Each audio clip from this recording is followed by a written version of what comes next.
Cannes Lions in 2021 was obviously a moment where we kind of went, yes guys, we've made it. Not only is BDB being seen, but the industry is too. What's one social media trend you think needs to retire already? People have got very excited about ChatGPT's new image generation function. I think that needs to retire ASAP. We're over it. The trend's over.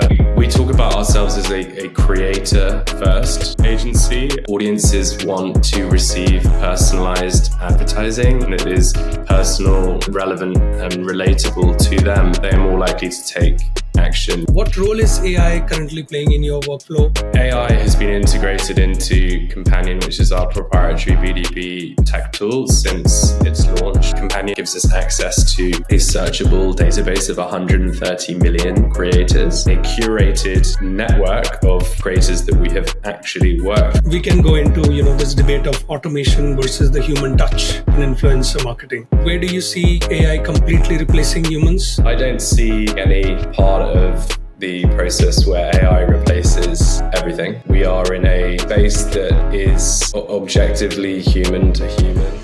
Hello everyone, this is your host Shubham Tiwari and I welcome you all to the season 3 of Impulse, Google's #1 rated podcast on influencer marketing, brought to you by Phyllo, the universal solution for social media background checks and influencer vetting. My guest today is Thomas Walters, joining us from London. He's the co-founder and CEO Europe at Billion Dollar Boy, a creative agency that was doing influencer marketing before it was cool. From launching with a vision to make content king again, to building a global team that delivers Cannes Lions winning work for brands like Heineken, Zalando, PepsiCo, and Campari. Is that the right pronunciation? So sorry. Campari. Campari. Thomas and his team are leading on and redefining what it means to be a true creative first agency in the influencer marketing space.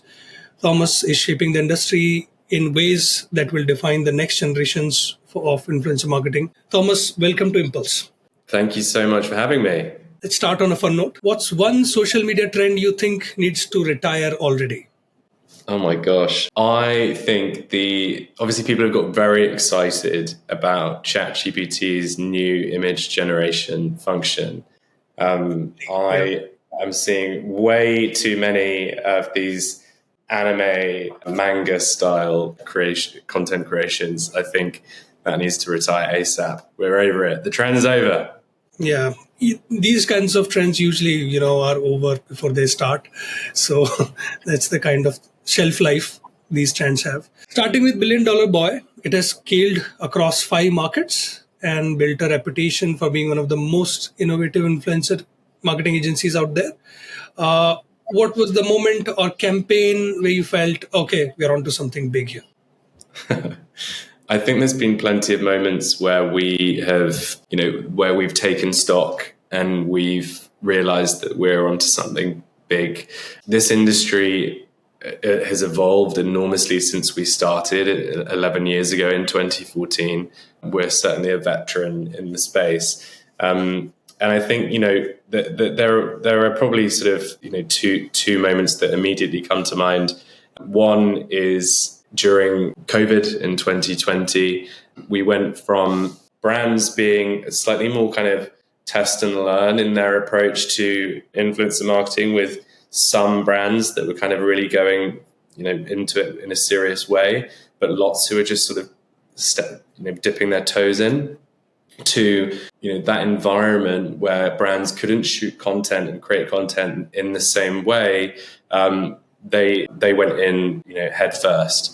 And we saw an enormous influx and reappraisal of the channel, and a lot more opportunity to experiment and do innovative, interesting things with some really, really amazing brands. And I think secondly, everyone loves, of course, receiving, or being seen by the industry at large. So winning 4 Cannes Lions in 2021 was obviously another moment where we kind of went, yes, guys, we've made it. Not only is BDB being seen, but the industry is too. Right. Just a couple of days back, I read a LinkedIn post which was saying that, every marketing channel sucks right now because of, ChatGPT is producing, creatives at mass scale. Since, Billion Dollar Boy, you call yourself creative first agency. How do you look at this? How do you look at, I can already see that you don't like, the trends like Ghibli art and everything. But do you see there is an actual change incoming, or is there any change already at Billion Dollar Boys workflow?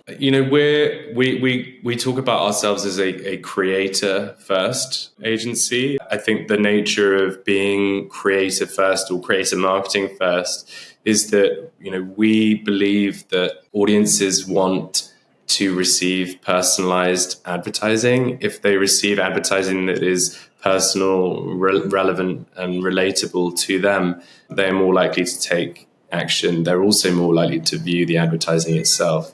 We think that from our perspective, the days of kind of one big blunt message delivered to consumers through a heavily crafted film that runs on TV and is just cut down into social content on lots of different channels is not what consumers want. They're not interested in stopping and dwelling and watching through the advert.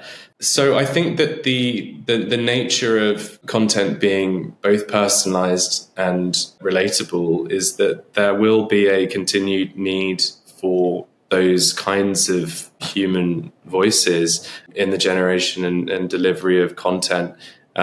People want to connect and relate through advertising, at least the advertising that we create.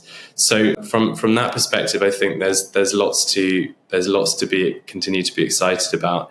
And what we're doing with AI is we're using AI to drive the creativity itself. So we've worked with the likes of Versace and Burberry, Loewe, and we've worked with them alongside generative AI creators, people who are experimenting with these platforms and using social media as their portfolio, where they demonstrate all of the amazing creative things that they've created using these pieces of software. And it's been incredibly powerful, impactful stuff. And the results that we've seen on product-centered content have been really, really spectacular compared to traditional advertising. So that kind of creativity is having great success. And of course, we use AI throughout ecosystem of how we deliver projects to be as efficient as possible and as accurate as possible from a targeting and due diligence perspective too. So when you say, generative AI creatives for brands like Versace, what do you mean exactly? Because so far we have seen very generic stuff, trending on internet. So what do these brands tell you, like what kind of generative AI creative they are looking for? So in the case of Versace, we worked with them to launch a new version of one of their handbags. Okay. And we found generative AI creators who could make standout product assets that could be utilized and pushed to the audiences that the generative AI creators have built on their social accounts, and that the brand could also use through their wider media plan and owned channel ecosystem, again, to drive distinction, to interrupt feeds and portray the brand in a creative way that consumers were perhaps not expecting. And the result of that is that we saw far, far higher engagement, view-through rates, shares of this content than the brands typically and usually see. And we actually saw quite a lot of earned media pickup because of that unusual approach, something that people were not expecting. Got it. So when it comes to products, you're using generative AI creatives, but when it comes to influencer marketing, influencer being in the content, you're not using AI. Is that clear? Is that right? We're not using it, no, not in the content itself, but obviously in the background when we are running our programs to make sure that we're running things as efficiently as possible for the client. And in order to make sure that we are delivering as much impact and effectiveness against the brand objective or the business objective, we're also using AI to help us make decisions on which creators we are working with and what they create. Right. And when you call yourself creator first, what does that actually look like process-wise? Do creators have to say yes to a brand, or you find creators according to a brand, guideline, something? What is it? Yeah, I think when we say creator first, BDB, we advise brands in both a narrow and a broad way. So some clients might come to us knowing that they want to run a scaled creative marketing program. Others might come to us with a broad problem, and they might go, we are having a perception problem. How do we change this perception problem? BDB, as a creator and digital social native agency, how do we address that problem? Our perspective is that to address these kinds of problems, all of them, you can come at them from a creative first angle and deliver incredible results. So if a client comes to us about perception change, and another agency that they're speaking to might come with, we're going to shoot this big film, we're going to do this big experiential activation,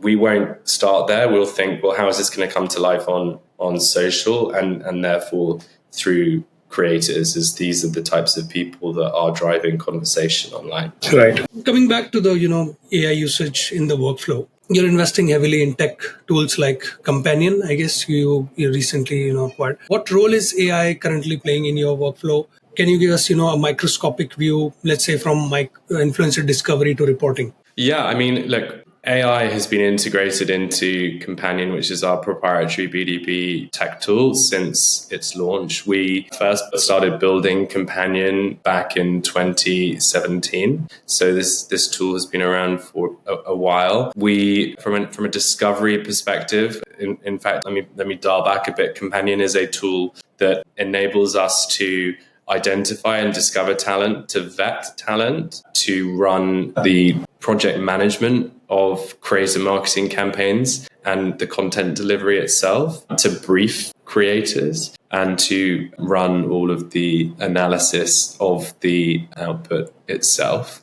Within that workflow, we've had AI integrated for a long period of time, but it includes within the influencer discovery, which gives us access to a searchable database of 130 million creators and a curated network of creators that we have actually worked with, an internal database within the tool of 50,000, where we have everything detailed from quotes and rates and ratings of what the experience of working with that creator was. You've got the kind of targeting side of things where we can see the inferred audience demographics, and we use AI to establish what those are, through to audience quality, which looks at how much of the audience is real versus passive users or potential bots. We also have within the due diligence process a tool that looks at the influencer's posts and runs an AI over the top of the content in those posts, both from a text perspective, video and audio, in order to flag certain risk factors and give us the ability to flag to the client, look, this creator talks about these topics. Here are the posts that the AI is picking up. Do you think that these are a problem or not a problem? And obviously we will come with a perspective to that conversation with a client. But as you can imagine, we keep the threshold low. The AI picks up all kinds of things. It could pick up, for example, that a creator is wearing a bikini and being scantily clad in content. And for some clients, that's completely fine. But for other clients, they don't really want that. So it's really interesting to see that process. But the AI is really powerful at running that automated process of going through all those many, many posts, as you can imagine, and enabling that conversation to happen quickly and make sure the brands are acting in a kind of a safe manner without having to kind of go to really expensive paralegals and get them to sort of comb through every single post, which I know some brands have been active in doing. And we obviously, as you can imagine, use AI within Companion around all of the reporting as well. What AI is obviously fantastic at is automating loads of what would normally be hyper-manual tasks. And that's the focus within the tool. I mean, at Phyllo right now, our focus is also, on automated influencer background checks. So I'm curious to know, of course, it's already in your, stack. You're using, context based on the need. We're also, making it more and more accurate, because it flags sometimes, things that are not problematic. This is out on things that are problematic. So how do you see, what do you see is the future of this? Like when we say AI is enabling it, what exactly is going to be the next step in influencer marketing background checks specifically? Is it going to be an ongoing thing always, or how do you see that? I think that the nature of where advertising is going, the number of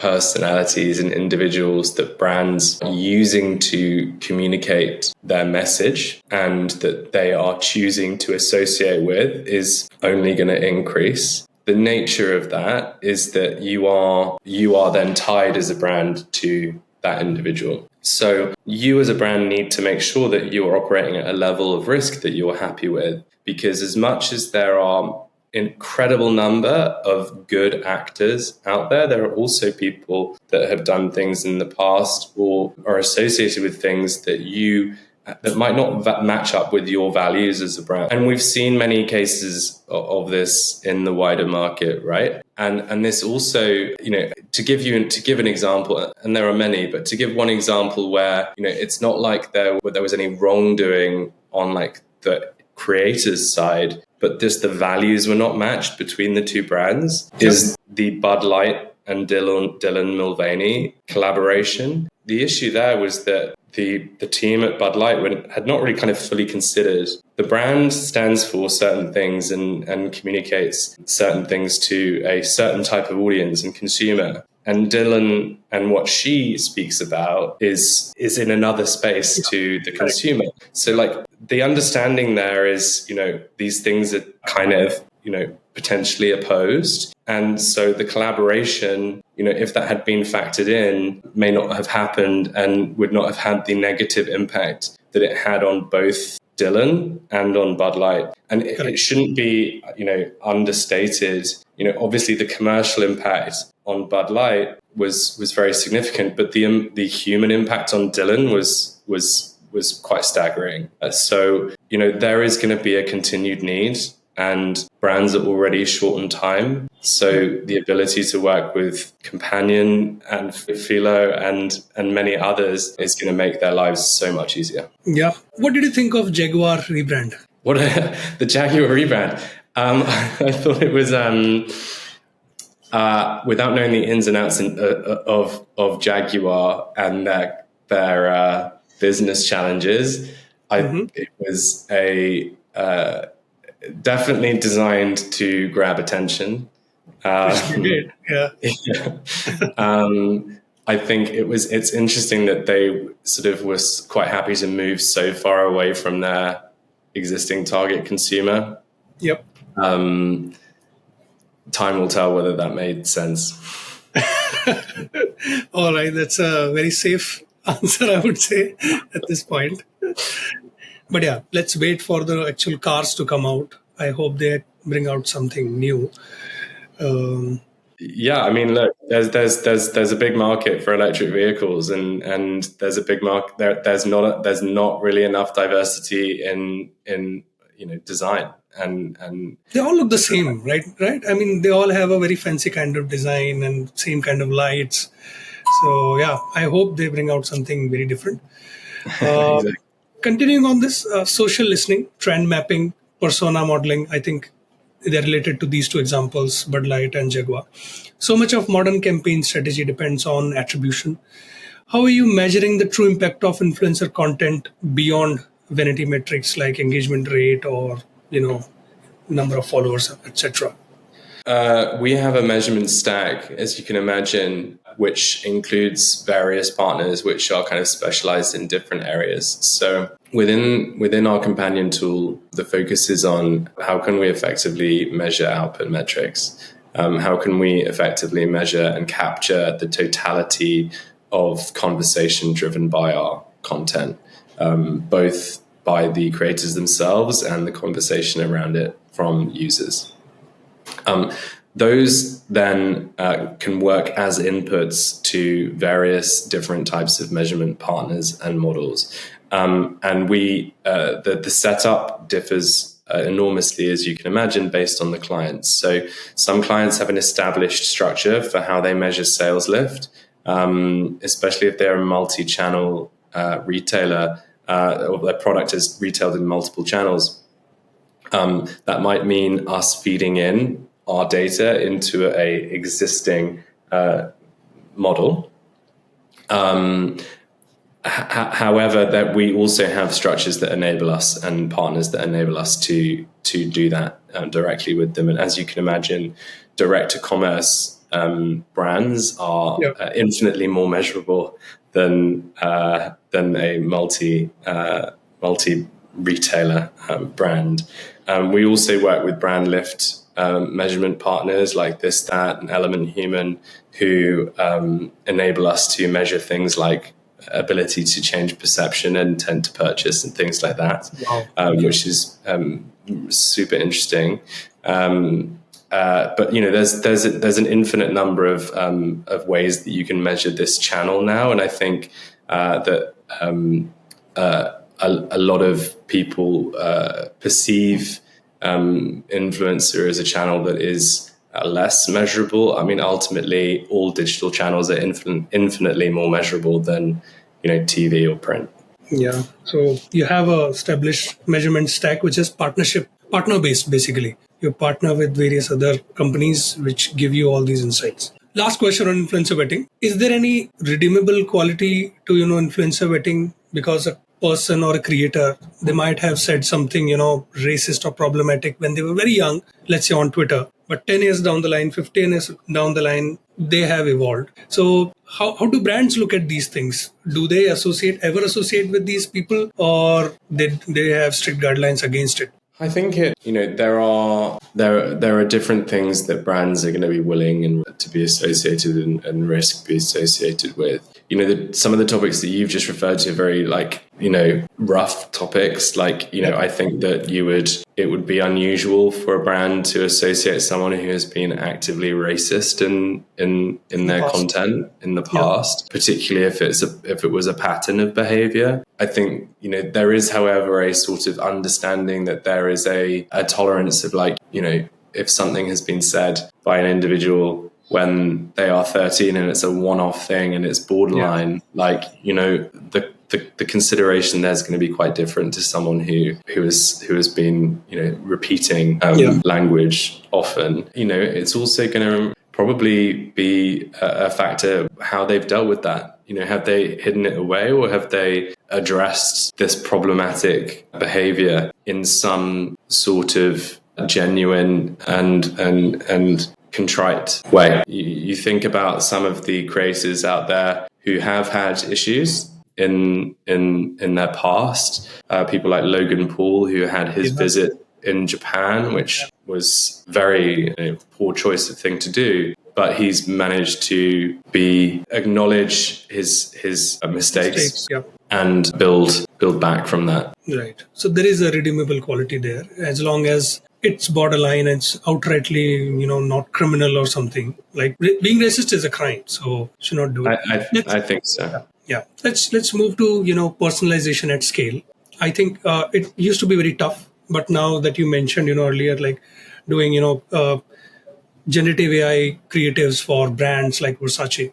So when you're running multi-market, multi-platform campaigns, how is BDB dealing, when it comes to scaling creative productions and without compromising on quality and, of course, relevance? How many are you creating a day? How many people are there in your team doing it? Yeah, I mean, look, we have about 180 people globally. Okay. So there is an element of scale that enables that, alongside a system and process that is built for purpose or fit for purpose, and alongside technology. Our teams are well trained. Our tenure at BDB is longer than the average tenure at other businesses in our space. And that comes down to a number of factors, but also we are really invested in training our team and building the experts that are then able to work at speed and hyper efficiently for our clients. Add on top of that tools like Companion, other third-party tech tools that form our tech stack, and you've got a system that is built for personalization at scale. So I think it's a mixture of tech, of people, and you need to have the best of both. Is using AI a must to be at BDB at this point in time? It's a part of everyone's daily life. So, in that way, yes. How do you use it in your daily work life? Obviously, for the delivery teams, they're using Companion on a daily basis. From the creative teams, they are using it to help pre-visualize and sell in ideas to clients. And from a personal perspective, I use things like ChatGPT and Gemini very regularly to help me communicate my thoughts in the most effective manner. Right.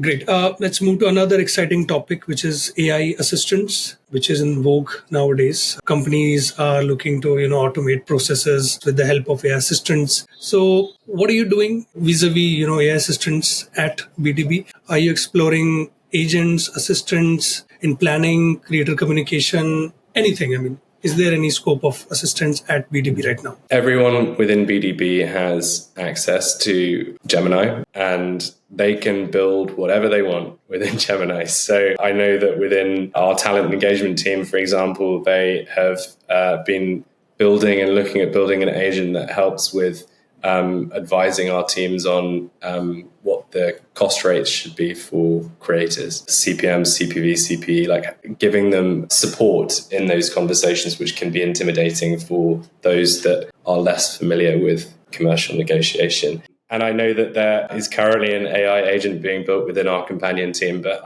I'm not at liberty to go into more information, unfortunately. That's fair. We can go into, this debate of automation versus the human touch in influencer marketing. Where do you see AI completely replacing humans? And where do you see humans are going to be completely necessary for, particular process, particular decision, anything? Gosh, big question.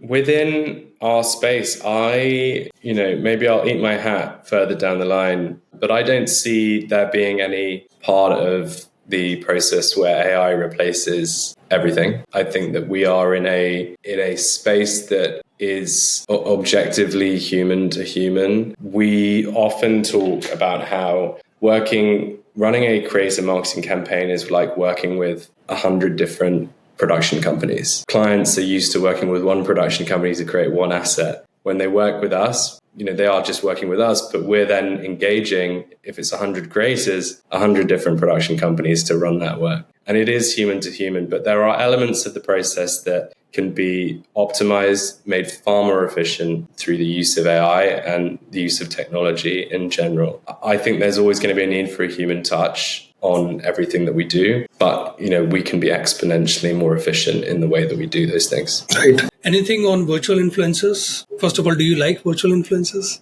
I think obviously there's sort of two phases of virtual influencers. You've got the kind of CGI studio generated virtual influence, which we were all talking about at the dawn of the metaverse. And I think that when a virtual influencer is created as a form of entertainment, of creative expression, it's really interesting and it provides something different and new to the consumer and to the brand. I think that what we've seen the likes of Meta and some others explore more recently with entirely fake creators doing get ready with me's. I don't see what value it adds. Obviously, I understand the value it adds from a cost of content perspective, but I know that from our analysis, audiences haven't been super receptive to it yet. But watch that space, I suppose. Got it. Let's take a very basic question for the professionals from influencer marketing watching it. You worked with a diverse set of brands from beverage to gaming to fashion. What's one industry where you think influencer marketing is still underutilized or misunderstood? I think, look, clients I see as sitting on a spectrum. You've got those who are on one side who are super advanced. They've been activating in the space for a long period of time. They've perhaps even restructured their marketing teams to be able to better accommodate the scale and speed that is needed with where social is at nowadays. And then you've got those that really are actually still dipping their feet in or just touching things for the first time. And that spectrum, exists for all brands, but you also have a spectrum within each category. So within beauty, for example, you've got L'Oreal and Unilever at the kind of bleeding edge. They've been doing it for so long. They've restructured their internal teams. They're really sophisticated. And then you've still got beauty brands that are all the way over here that are just trying it out. So I think, that's one consideration. But when it comes to a category or an industry, a side of things, beauty is definitely at this side of the spectrum. And then professional services are and automotive generally are kind of a bit further back. And I think that's, professional services tend to be a bit more conservative with the approach that they take. Can you give an example of a professional service? Insurance or financial services, and obviously there are plenty of others, but these are kind of the obvious ones. Got it. Speaking of restructuring, has there been a restructuring at BDB since the onset of AI tools? Not since the onset of our AI tools, no. But we're always evolving our structure. We're an independent business, so we are able to make change quite quickly. Most recently, we have brought in a new side of the business called FiveTwoNine, which is a venture that taps into clients' want and need to get closer to creators in real life and get access to their insights, as well as establish relationships and be seen to be giving back to the creator space more than just through individual engagements, to have a strong perception amongst creators in order to ensure that creators are willing to talk to them and engage with them both in a paid and organic capacity. Right. It seems like a spin on the traditional 9 to 5. I love that. 5 to 5. Thank you. We are in the final act of this interview. Last question. What's your prediction for influencer marketing? Because nowadays, a lot of people are writing obituaries of, marketers, writers, designers, as well as agencies. Some are going to that length. What do you see is going to happen in the next 5 years? Where are you putting your buck on? I think, look, obviously media consumption has changed enormously in the last 5 years. It's massively accelerated in the last 12 months, and it will only continue to do so. We are obviously seeing the collapse of traditional forms of media.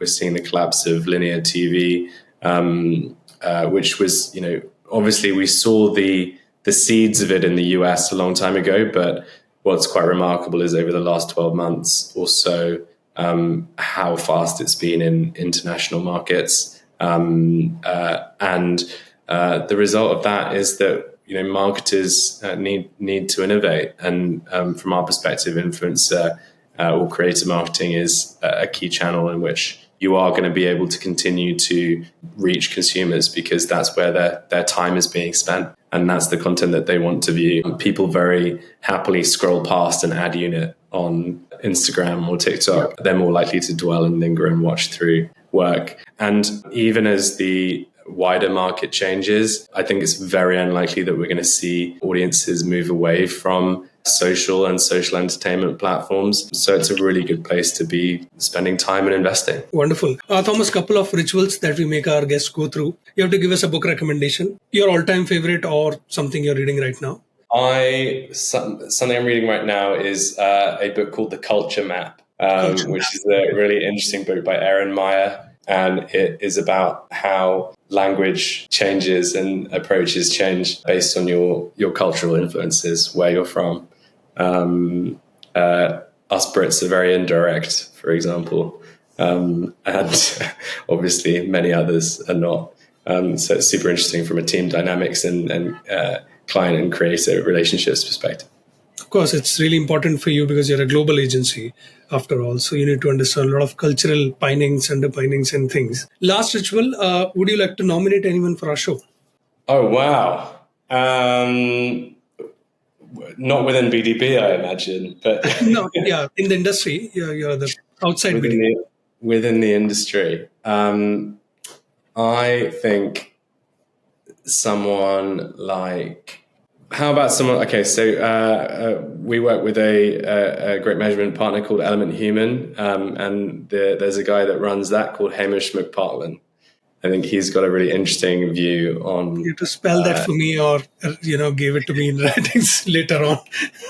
But yeah, thank you so much, Thomas, for your time, for being a pioneer of the industry. And we're looking forward to, see BDB make handsome strides again in influencer marketing to set examples for others. We wish you the best, Companion the best, and also the BDB the best. Anything that you wanted to say and I didn't ask you, now's the time to share that with our audience. No, just thank you enormously for inviting me to join you on the show. I look forward to chatting more about BDB/companion. Thank you so much. And thank you for watching the episode. Let us know what you think of this one. You can reach out to Thomas on LinkedIn. You can give us a subscribe and listen on, our Spotify as well. See you in the next one. Thank you. Impulse, the influencer marketing podcast, is brought to you by Phyllo.